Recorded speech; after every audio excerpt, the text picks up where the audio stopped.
Halo teman-teman semuanya.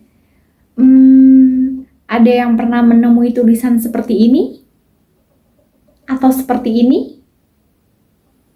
Gimana ya cara bacanya?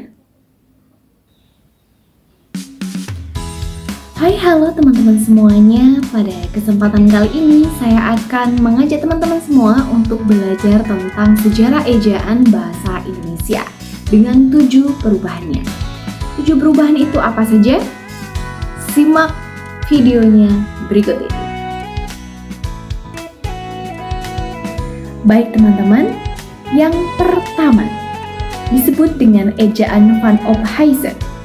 Ejaan ini merupakan pedoman resmi pertama yang diterbitkan pada tahun 1901. Sesuai dengan namanya, ejaan ini dibentuk oleh seorang Belanda yang bernama Charles Van Ophuijsen dan dibantu oleh Engku Nawawi Gelar Sultan Makmur dan Muhammad Taib Sultan Ibrahim. Gimana nih contoh ejaan Van Ophuijsen? Contoh penggunaan ejaan Van Ophuijsen. Yang pertama, penggunaan huruf DJ untuk menulis bunyi C. Contohnya D jangan atau jangan, D Jakarta atau Jakarta, dan D jika atau jika. Yang kedua, penggunaan huruf J untuk menulis bunyi Y. Contohnya jang atau yang, jajasan atau yayasan, dan sajang atau sayang. Yang ketiga, penggunaan kata OE untuk menulis bunyi U. Contohnya oeyang atau uang, oerusan atau urusan, dan oendian atau undian. Yang keempat, penggunaan kata TJ untuk menulis bunyi C. Contohnya T cara atau cara, T jiri atau ciri, dan T campur atau campur. Yang kelima, penggunaan kata CH untuk menulis bunyi KH. Contohnya akhir atau akhir, makhluk atau makhluk, dan caisat atau khasiat. Yang keenam, penggunaan apostrof untuk menuliskan bunyi glotal atau bunyi hamzah. Contohnya do, atas a atau doa, ma, atas lum atau maklum, dan jum, atas at atau jumat. Yang ketujuh, penggunaan tanda koma untuk menyatakan sesuatu yang sama seperti yang ditulis di baris atas. Itu tadi contoh ejaan dari Van Ophuijsen. Nah, yang kedua adalah ejaan Swandi atau dikenal juga sebagai ejaan Republik. Ejaan ini diresmikan pada tahun 1947 menggantikan ejaan Van Ophuijsen. Ejaan ini sesuai dengan namanya disusun oleh Mr. Raden Swandi yang pada waktu itu menjabat sebagai Menteri Pendidikan, Pengajaran, dan Kebudayaan. Apa saja perubahan yang ada dalam ejaan Swandi atau ejaan Republik ini? Nah, adapun ciri-ciri dari ejaan Swandi atau ejaan Republik ini adalah yang pertama, huruf OE menjadi U, seperti gue, roe menjadi guru. Yang kedua, bunyi yang dinyatakan dengan tanda koma atas ditulis dengan K, seperti ta, koma atas menjadi tak, pa, koma atas menjadi pak, dan ma, koma atas lum menjadi maklum. Kata ulang boleh ditulis dengan angka, seperti ubur-ubur menjadi ubur, 2, bermain-main menjadi bermain. Kemudian awal di dan kata depan di, keduanya ditulis serangkai dengan kata yang mengikutinya. Misalnya di rumah atau di sawah. Nah, yang ketiga adalah ejaan pembaharuan. Melalui Kongres Bahasa Indonesia II di Medan pada tahun 1954, Profesor Muhammad Yamin menyarankan agar ejaan Swandi ini disempurnakan. Nah, seperti apa pembaruan yang disarankan oleh panitia ini? Nah, dalam ejaan pembaharuan, ciri-cirinya adalah gabungan konsonan DC diubah menjadi DZ. Gabungan konsonan TC diubah menjadi C. Gabungan konsonan NG tetap menjadi NG. Gabungan konsonan NJ dirubah menjadi N.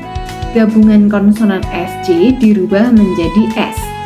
Selain itu, gabungan vokal diftong AI, AU, dan OI ditulis berdasarkan pelafalannya, yaitu menjadi AE, AO, dan OE.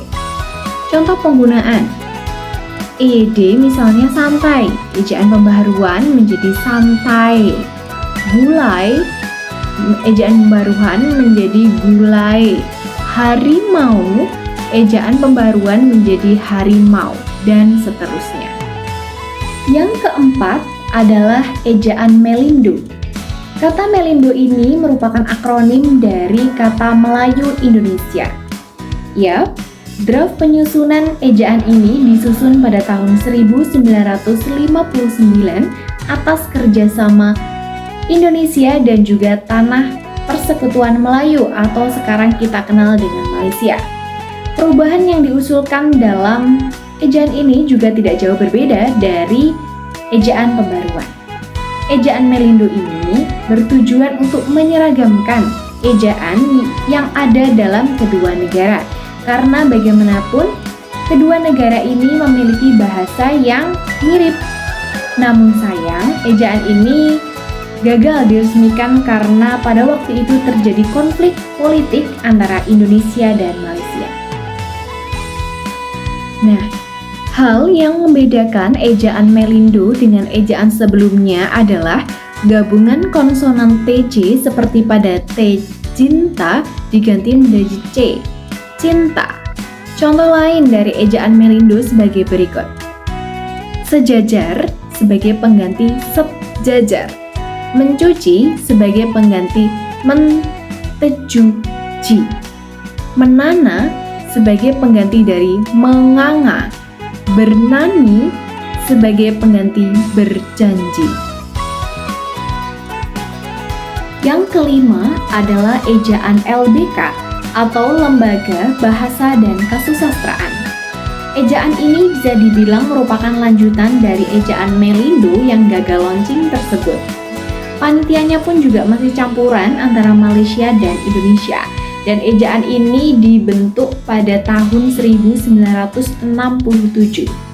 Isi dari ejaan ini juga tidak jauh berbeda dari ejaan yang disempurnakan, hanya ada sedikit perbedaan di beberapa kaidahnya saja.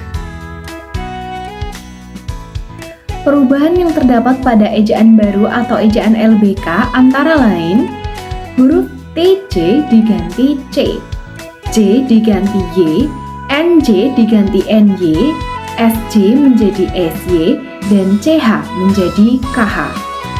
Huruf asing Z, Y, dan F disahkan menjadi ejaan bahasa Indonesia. Hal ini disebabkan pemakaian yang sangat produktif. Kemudian, huruf E tidak dibedakan pepet atau bukan, alasannya tidak banyak kata yang berpasangan dengan variasi huruf E yang menimbulkan salah pengertian. Nah, yang keenam adalah ejaan yang disempurnakan atau EYD. Teman-teman pasti sudah tidak asing dengan nama EYD ini, bukan? Ejaan ini berlaku sejak tahun 1972 sampai dengan tahun 2015. Ejaan ini disebut ejaan yang paling awet. Juga, ejaan ini mengatur secara lengkap tentang kaidah penulisan bahasa Indonesia, antara lain tentang unsur bahasa serapan, tanda baca, pemakaian kata, pelafalan huruf E, penggunaan huruf kapital, dan penggunaan cetak miring. Selain itu, huruf F, V, Q, X, dan Z yang kental dengan unsur bahasa asing resmi menjadi bagian bahasa Indonesia. Nah, ejaan yang ketujuh yaitu ejaan bahasa Indonesia atau EBI. Berdasarkan Peraturan Menteri Pendidikan dan Kebudayaan Republik Indonesia Nomor 50 Tahun 2015 tentang Pedoman Umum Ejaan Bahasa Indonesia, EBI pun resmi berlaku sebagai ejaan baru bahasa Indonesia. Katanya, latar belakang diresmikan ejaan baru ini adalah karena perkembangan pengetahuan, teknologi, dan seni, sehingga pemakaian bahasa Indonesia semakin luas.